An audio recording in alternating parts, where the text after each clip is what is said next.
Hello everyone, and today I'm looking at Folklore.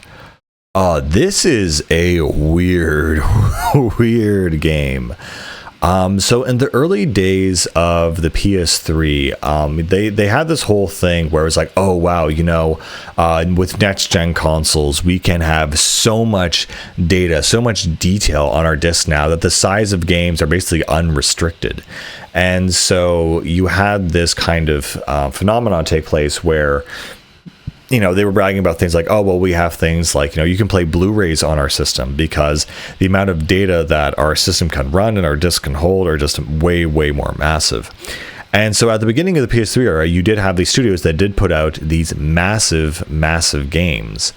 The problem soon became that people didn't want to make massive games that honestly most people didn't play, and the cost investment became ridiculous.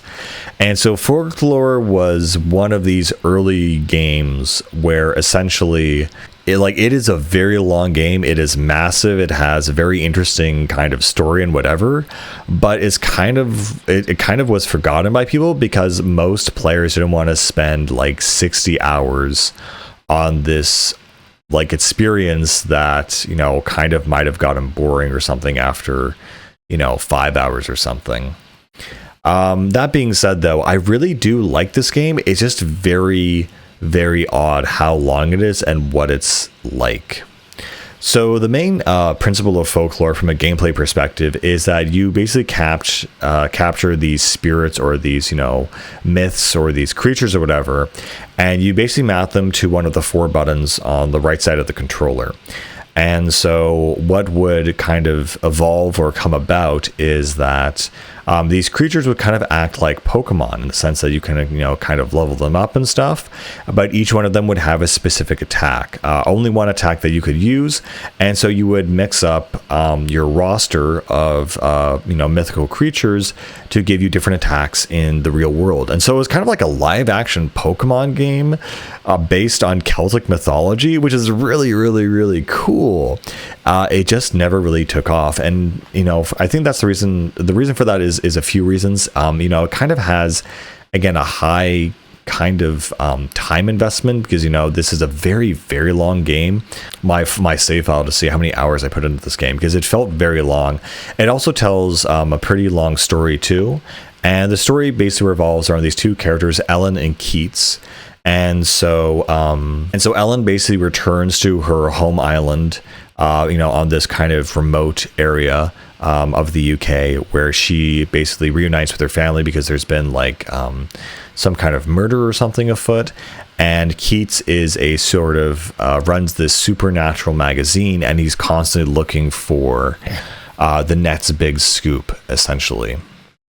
And so they have 2 different storylines that you can each take, and then they eventually intersect for the final boss.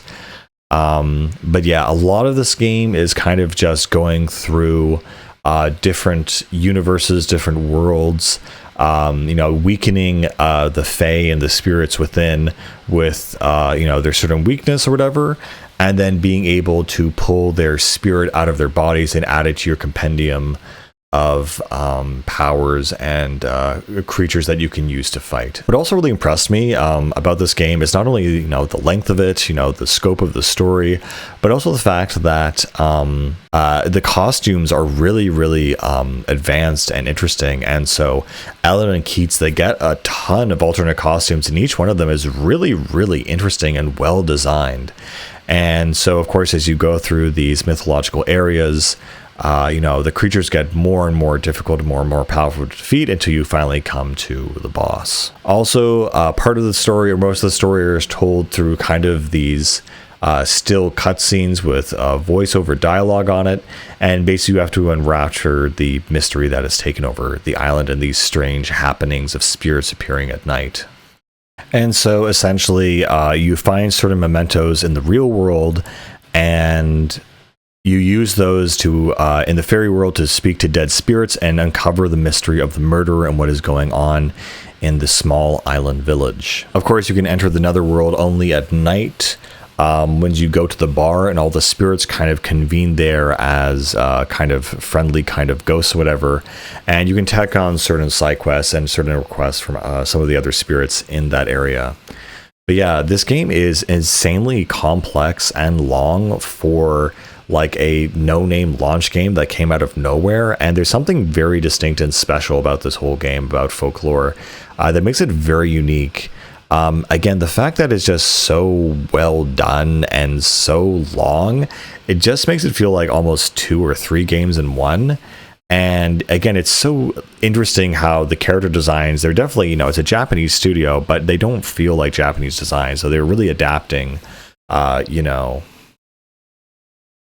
like Celtic lore into like this weird Pokemon setting. It's really, really creative and really well done, and I do love this game, but I can see why developers don't make games like this, where it's like, yes, we can make a 60 to 80 hour weird Celtic Pokemon game, but should we?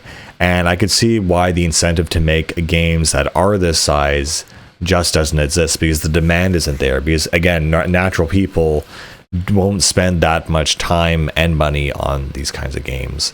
So this is really, again, a piece of its time. It's a relic of a certain time frame where people said, oh, well, we can just go as hard as we can and create as much content as possible. And so they did, and they had this weird game that was kind of like a cult hit, but not a mainstream hit. And again, there are certain, game design principles where, again, like, I starting now, games are able to be hundreds of hours, whatever long, but developers realize that gamers only want like a basic gameplay loop, like something like Fortnite, which is a battle royale, which is just one game that lasts maybe half an hour to 10 minutes over and over and over again, rather than having this huge, massive game to play that feels like a giant book. It evolves and it changes and the story goes forward, but it feels almost like an imposition when there's certain, I don't know how to say it, game loops or levels that are kind of tedious. It feels very frustrating to go through them. And so that is one issue, I guess, that I have with this game, is that at a certain point, it just feels like you're doing stuff without a real purpose. And you're like, okay, I just want this game to be over. And then it takes you just a really long time to finish it.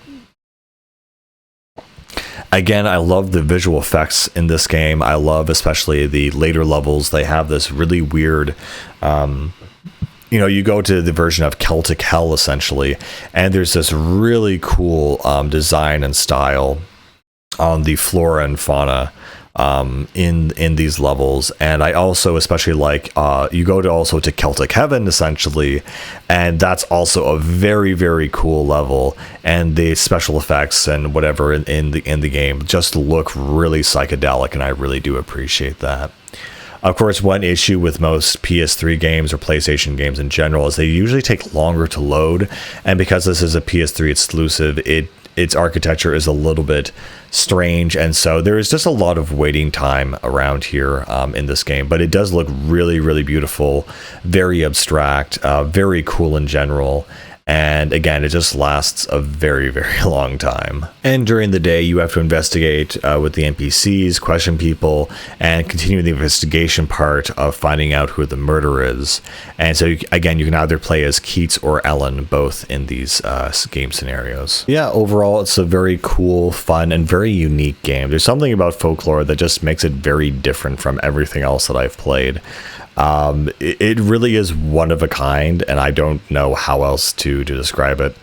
But yeah, that's pretty much the game. Definitely a must play for people who are interested in this kind of stuff, and definitely like a very iconic part of PlayStation's past. But yeah, Folklore, that's pretty much it. I'll see you later, guys.